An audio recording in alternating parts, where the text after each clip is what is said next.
don't have any explanation to the family. You just say they're just charging him. You see why I'm angry? Yes, I understand. But Ralph and Julian and them could fly out of this country, go to Cuba, go to Barbados, get every kind of treatment. But poor people and poor people still voting for these people. They have no policy. I mean, Jesus Christ, how could you just take somebody who has a stroke? The person don't know themselves, tubes in them, they're on oxygen. They don't know. You have to prepare the family if they have to have oxygen, to have oxygen at home, to do all the things that are necessary. You can imagine the trauma that his young daughters have to deal with, his mother, without knowing and understanding what they have to prepare for. How can you keep him in the hospital, prepare the family so that they could make preparation to take him? Dougie, you're asking all the right questions, and I wish... This is cattle country.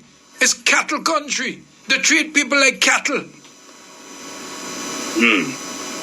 And nobody can tell me how upset I am in this matter. They have no heart. None whatsoever.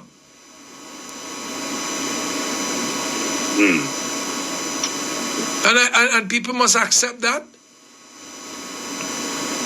And they're talking about health care. But the Prime Minister and his party is going to have big celebration and spend probably about $500,000 on their celebration today. That's tomorrow, I mean.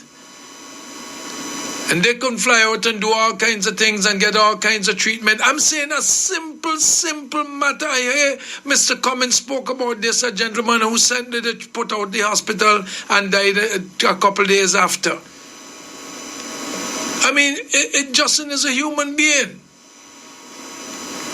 You're treating him in the hospital. As a matter of fact, he didn't have the requisite treatment anyway.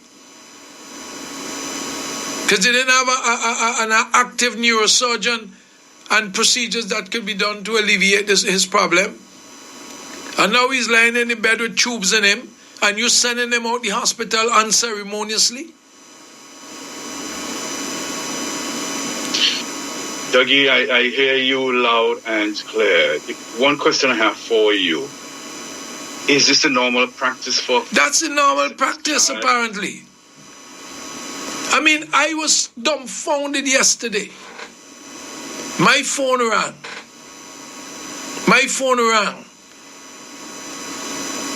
Is this DeAndre Douglas? I said, no, this is Douglas De Freitas' number. DeAndre is his daughter. Oh, well, we're discharging him today. All you have to come for him today. I said, what? That's the way you do it? Why do you have to come for him today? I said, well, I'll call his daughter. The daughter couldn't leave where she is in the country to get down there. And no, there's no preparation. I thought that they would have called in the family, make an appointment, call the family, say, we have to discharge your father or whoever, and say, this is what you need to do. You would have to prepare this particular thing. Nothing of the sort. What kind of animalistic behavior do you have a hospital administration? It's cattle country. It's like the days of the Wild West. You take a man, just throw him in a wagon and pull him down the road. It's cattle country. And they don't want... Did not... Boy, God forbid it. I pray God I never have to go to the hospital.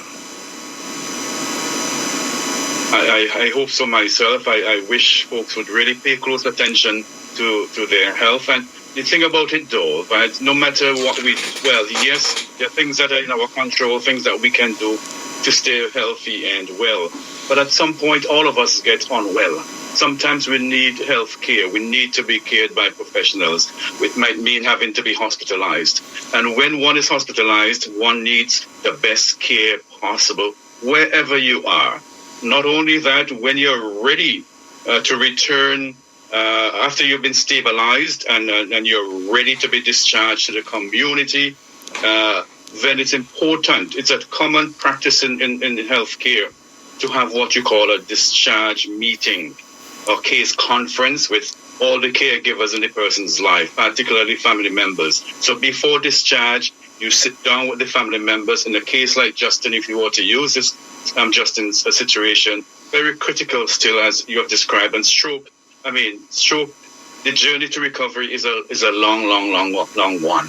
It requires a lot of outpatient care, rehabilitation, therapy, and things like that. But Justin is unresponsive. Justin is unresponsive at this moment. Which suggests that he's not ready for discharge. So He is unresponsive.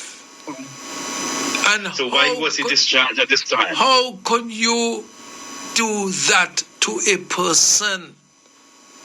For God's sake, how could a hospital do that to a person without preparing the family? I mean, I was in hospital in the States.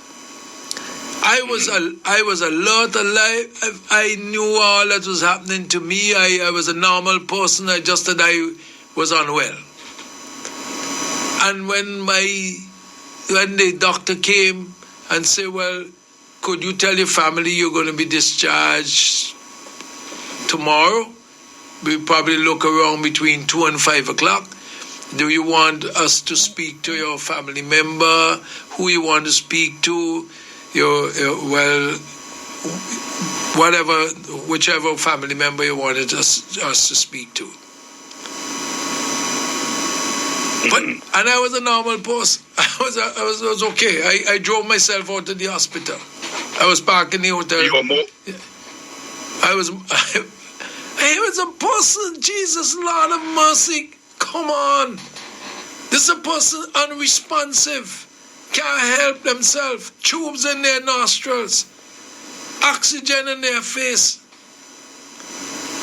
How is he going to go home if he didn't have oxygen to give him? You have to prepare that. You have to buy the oxygen. You have to, all these kinds of things. You're just going to send him home and say, okay, well, if all he can't look after him, he just dead and he done with that. And you tell me you have a hospital and you have people who set no policy in place. They don't care about people. They don't care about people. I'm sorry. Dougie, I am with you. I understand quite well. It would be really nice to hear from someone, from the hospital. I know this is already a long stretch, but this is unacceptable practice the way you have described it.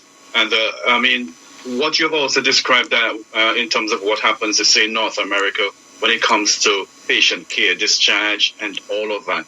That should be normal practice. You don't have huge budgets and all of that to implement those things. When someone is being prepared, when one is being discharged or ready for discharge, where is this person going to? What are the conditions under which this person would be going to recoup and things like that? Those are things that should be discussed not only with the immediate medical staff, but like, say, for example, social worker. For example, Justin, I would imagine